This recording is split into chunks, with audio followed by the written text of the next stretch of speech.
falar do Flamengo porque crise lá não tem. O diretor de futebol do Flamengo, José Botto, concedeu entrevista para um jornal português ao falar sobre a pressão na utilização das categorias de base do time principal. Ele cravou que o Palmeiras não tem a grandeza do clube rubro-negro. O Flamengo espera reforços pontuais nesta janela de transferências. Assim como o Flu, o sistema defensivo também é uma prioridade no Fla. O nome do zagueiro Vitão segue em pauta no Ninho do Urubu, mas o Inter vem dificultando o negócio. Isso porque o time carioca deseja incluir na negociação a dívida do Colorado pela contratação do volante Thiago Maia, algo contestado pelos gaúchos. Vitão já trabalhou com o diretor José Botto no Shakhtar Donetsk da Ucrânia e vê com bons olhos uma transferência para o Rio de Janeiro. Professor Silveira, falei, teve um encontro lá no Conselho Deliberativo do Flamengo e tudo mais, e o BAP esteve lá para apresentar os números espetaculares do Flamengo em 2025 e, como se não bastasse, projetar um ano de 2026 ainda melhor. É o Flamengo absolutamente dominante no futebol brasileiro, não sei o que vai sobrar para os outros. Tem até reportagem do Rodrigo Matos. Por que BAP entende que o Flamengo tem que aumentar a sua dívida? Ele entende... Bom, deixa eu só dar alguns números aqui para vocês terem uma ideia. Receita do Flamengo foi de 2,071 bilhões. Não era nem esperada essa receita. Queria essa receita um pouco mais para perto de 2030, mas já tem essa receita agora. 700 milhões a mais em relação ao anterior. 700 milhões é muito no futebol brasileiro? Eu vou te dizer o quanto é 700 milhões. 700 milhões foi a arrecadação do São Paulo, que é um gigante, tão gigante quanto o Flamengo. Também campeão, também com uma história incrível. Então, o Flamengo, o crescimento do Flamengo foi o que arrecadou, foi a receita do São Paulo. O que vê uma diferença, é como se não fossem times de divisões, de prateleiras diferentes. O endividamento operacional foi de 96 milhões. Esse é o ponto que o BAP diz que ele poderia ter mudado, mostrando uma grande redução, já que ele fechou 2024 com 346 milhões. Ele entende que... Como ele permitiu que esse endividamento caísse tanto, o clube poderia investir ainda mais. A gente vai falar vários pontos aqui sobre essa história.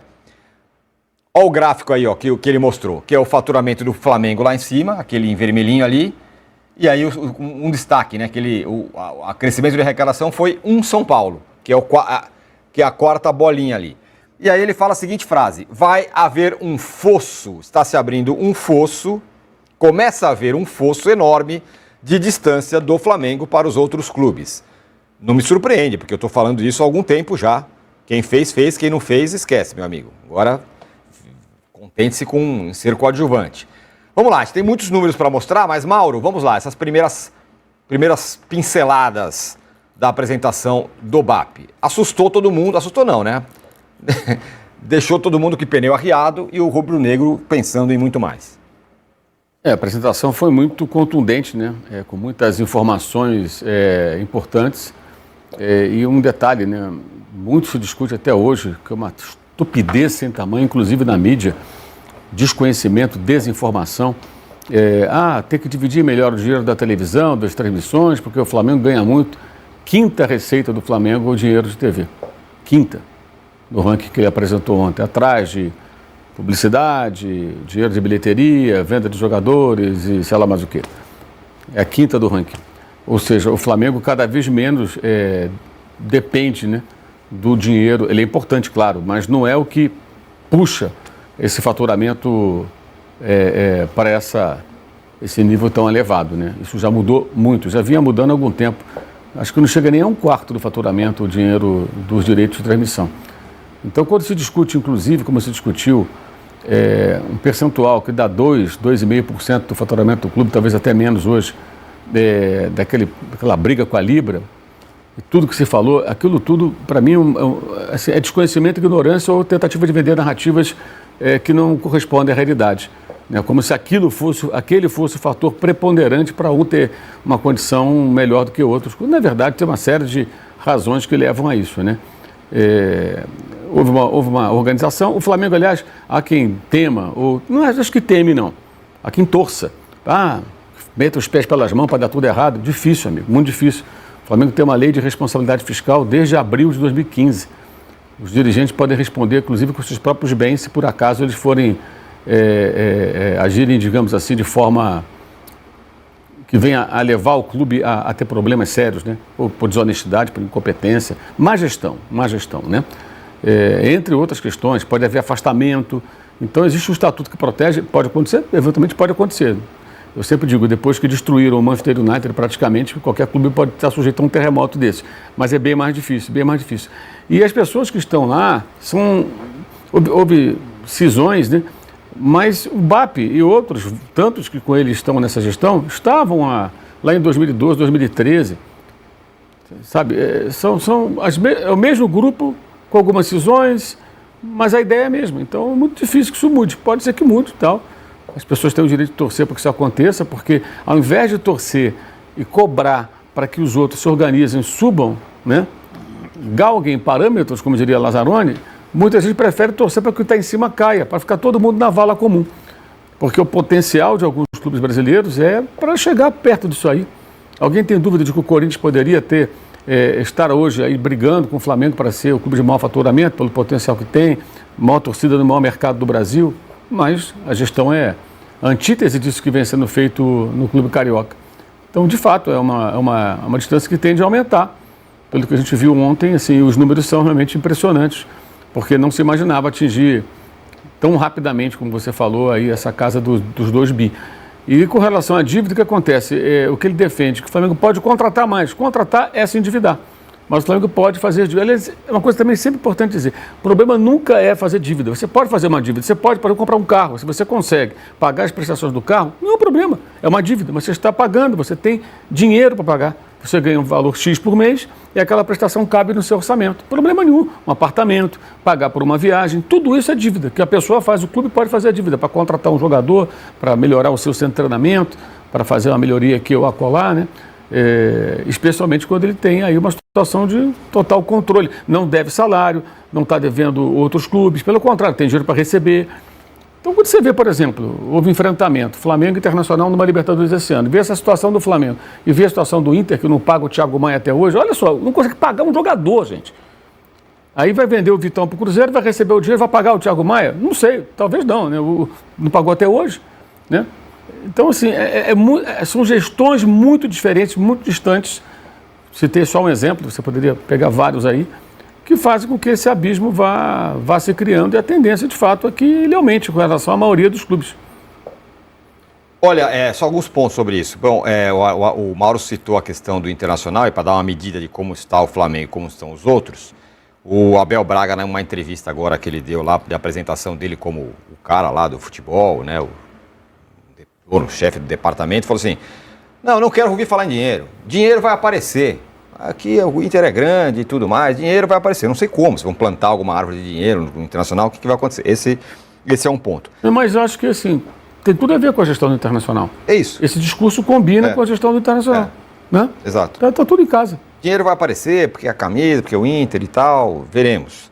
E sobre dívida, né, que o Flamengo diminuiu muito sua dívida e pode se endividar mais, tem uma comparação interessante, né? O Palmeiras tem uma dívida que não é baixa, mais ou menos parecida com a do São Paulo até. Que é diferente. A dívida do Palmeiras é justamente a que o Mauro falou, de jogador, exatamente. De comprar. O Palmeiras aí que eu ia 4, chegar. 5 anos. A dívida do São Paulo é com o banco que tem que pagar amanhã. A dívida do Palmeiras, o Palmeiras arrecada, o Palmeiras se vira. Só que o São Paulo paga de juros bancários, não é absurdo. Exatamente. O São Paulo paga de juros o que o Palmeiras investe no ano na base. Um negócio... Então, assim, o problema não é a dívida, é o perfil da dívida, né? É o que você tem, como você vai pagar e como você consegue arcar com essas questões. Então, você citou o Palmeiras como exemplo. O Palmeiras tem uma dívida estruturada em 4 anos de 800 milhões, só que são 4 anos e que você vai recebendo ano a ano e você, obviamente, em 2026, o Palmeiras não vai investir o que investiu em 2025. Então, é algo estruturado e de acordo com o que você vai receber, sem o que é o principal, o que mais ferra os clubes aqui no Brasil, é adiantar o dinheiro de 26, 27, 28 para pagar 25.